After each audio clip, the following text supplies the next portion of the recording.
കറുത്തമ്മ യാത്ര ചോദിക്കാൻ വന്നതായിരിക്കും അല്ലേ? ഇതുവരെ നാം ഒരുമിച്ചായിരുന്നു. ഇനി ഞാൻ ഒറ്റയ്ക്കാണ്. എന്തെങ്കിലും കൊല്ലാതെ കൊച്ചു മുതലാളി. കറുത്തമ്മ പോയാലും ഈ കടപ്പുറത്തൊന്നും ഞാൻ പോവില്ല. എന്റെ കൊച്ചു മുതലാളി, എന്തിനാ നമ്മൾ കണ്ടുമുട്ടിയത്? ദൈവം പറഞ്ഞിട്ട് ഞാൻ എന്നും ഇവിടെ ഇരുന്ന് കറുത്തമ്മയെ ഓർത്ത് ഉറക്ക പാടും. ഞാനത് കേട്ട് തീർക്കുന്ന പുഴയിലിരുന്ന് ഓർത്തോർത്ത് നിലവിളിക്കും. അങ്ങനെ പാടി ഞാൻ ചങ്കു പൊട്ടിച്ചാകും. അതിനു മുമ്പ് എന്റെ ജീവൻ പറന്നിവിടെ എത്തും.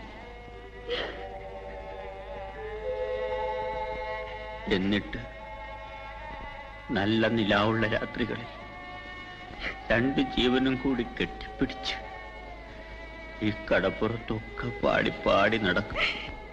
എന്റെ കൊച്ചു മുതലാളി.